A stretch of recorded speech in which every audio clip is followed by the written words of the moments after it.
Greetings ladies and mental gents, and welcome to my channel, where I like to make audio narrations of various stories from the internet. In this video, we will be focusing on a story from the subreddit HFY, called Food for Thought Part 13, Menu Planning, written by Level 25 Human Nerd. The link to the original story will be down below. And, as always, I hope that you enjoy. Always take a good look at what you're about to eat. It's not so important to know what it is, but it sure is crucial to know what it was. Unknown.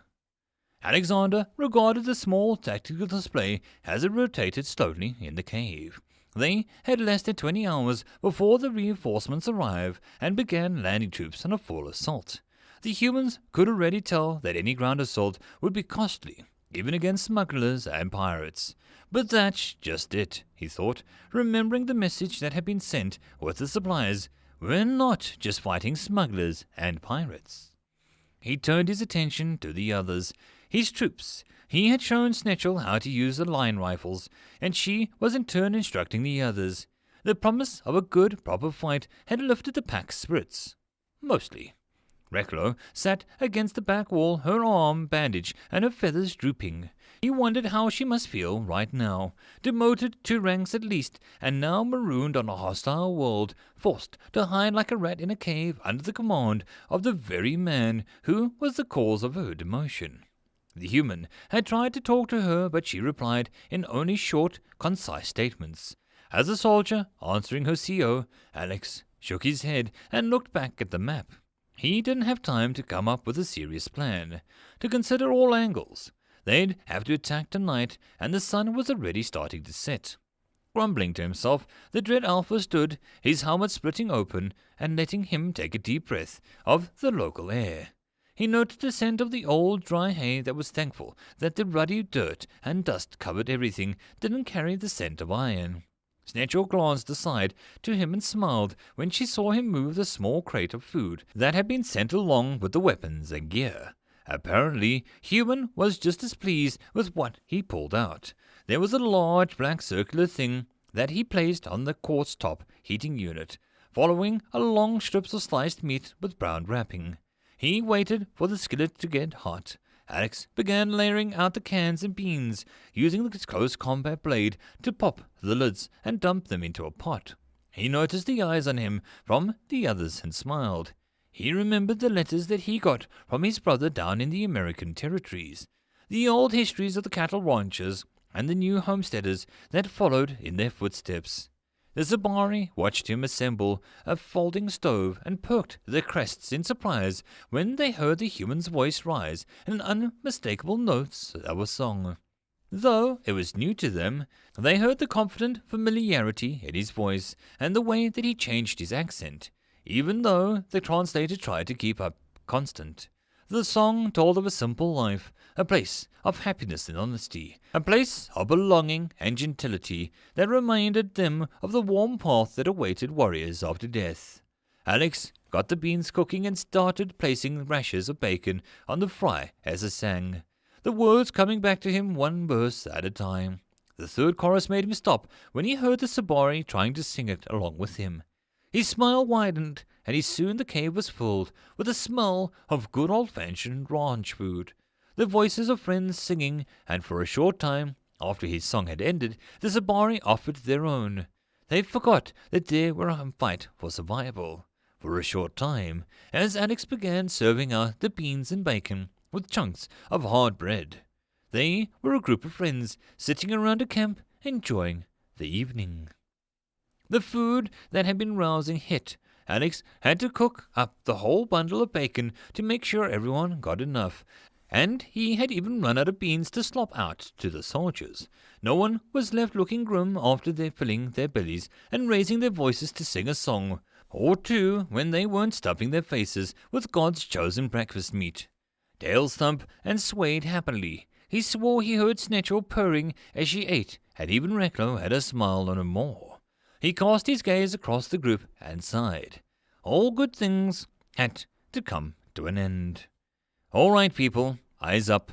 Immediately, all 12 sets of eyes were on him. He stood and gestured to the tactical map in the middle of the cave. This is our target. Time is not on our side, and if we want to avoid a prolonged siege, we need to take the facility down tonight.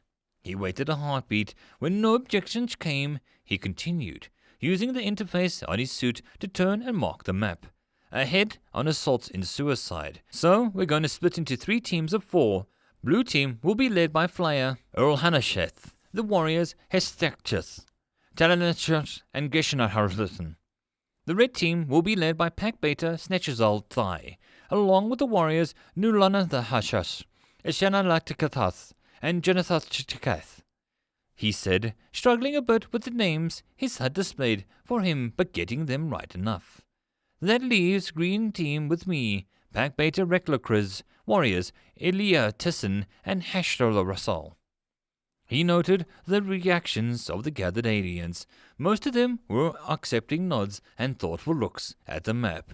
Reklo's eyes had narrowed, and her crest seemed to be unable to decide if it wanted to be up in a challenge or laid flat in submission. No surprise there. Snetchel was looking at him with disappointment. It was hard to tell, but she almost seemed upset with the team layout. She still nodded with the others, though, and set the thought aside. We have evidence that the enemy is monitoring our communications. To chatter will be kept at a minimum. To avoid problems, I've assigned numbers to the objectives in a randomized order. Red team, you'll be responsible for objectives 3, 5, and 7. Blue team, you get 1, 4, and 6. That leaves green team with objective 2, the main control room. Saving the greatest honor for yourself, Dread Alpha? Reklo asked, somehow keeping herself with a respectful tone despite her obvious jab. Alexander frowned and straightened up. No, in fact I'm giving the honor to you, Pack Beta. This caused a stir amongst the Sabari, though none of them said anything. You will lead Green Team to the facility and locate an entrance. Once you find and secure a way into the facility that will allow a covert insertion, you will report and hold the position until I join you. My job is to provide a diversion and draw as much of their attention and fire away from the rest of you. With my harpy suit, I have the best mobility and the best of options. With all of the noise I'm planning to make, you all should have a little problem getting in. The human waited to see if there were any more questions or comments. When none came, he continued, You'll be equipped with thermal cloaking to hide any heat signatures, and the darkness should conceal you from any visual spotting. To be safe, though, I'll be throwing up flares to mess with the night vision. When the shooting starts, wait for the count of 60 before making your move on the nearest targets. Once inside, you will locate the generators, set the demolition charges, and move on. Try to avoid combat whenever you can. The longer it takes the enemy to catch on to what we're doing, the better. There was a chorus of nods, and Alex was glad to see that most of the eyes were on the map. All right, we head out in 1 Earth Standard Hour. Get with your team leads and triple-check your gear. He gave a quick salute and moved out into the darkness of the night to check his own systems and to plan his angle of attack. He was running the simulation on his helm with Alice for the 4th time when he felt a faint pressure on his shoulder. Turning, he opened his helmet to find a face-on-face with Reklo. Pack Beta, he greeted, trying to read the look on the face. Everything all right? Sir, she replied. Her voice was low, and it was clear that she still found the use of his rank distasteful. I have concerns about the mission. Your decision to act as a diversionary attack makes no sense. Why not simply call for another bombardment to cover our approach and join in on the assault yourself? And why assign me to command the team? Alex shrugged and set his hands to his hips. I put you in charge because, if I'm not mistaken, you're the 2nd highest ranking member of the team. And I told you all why I'm being the bait during the briefing. Is there anything else? Reklo watched him. Something was off and she knew it. At first she had dismissed the tension in his voice as nothing more than the gravity of command. But now he was acting irrationally. His presence here made no sense to her. He had thrown himself onto the planet alone to join them, falling through the atmosphere like a crazed angel. Now he was planning to charge on the enemy fortress alone with the sole purpose of making them attack him. This plan of his was borderline suicide. Her crest shifted as realization dawned on her. The words of her father, the way the human seemed to accept her scorn and readily, and the fear that she had smiled on him when she cornered him, compared to how he fought when she attacked. Her tail flicked as the pieces fell together. "You're a zombie." Alex felt his jaw drop into declaration. "I'm a what?" The female shook her head and clarified. "You are what we call the living dead. You seek a death you feel you were denied." She knew her guess was correct when she saw him jaw go firm. The way his scent changed just a little, the way his pupils widened. The shipmaster was right. You are a warrior worthy of your titles. You earned your place long ago, but you feel that is undeserved. That is why you did not challenge my accusations. It was not me that you feared that night. It was what I reminded you of. Alex snapped his helmet closed and turned away. "You have your orders, Pack Beta. See to your firearm and be ready to move out," he snapped over the external comm.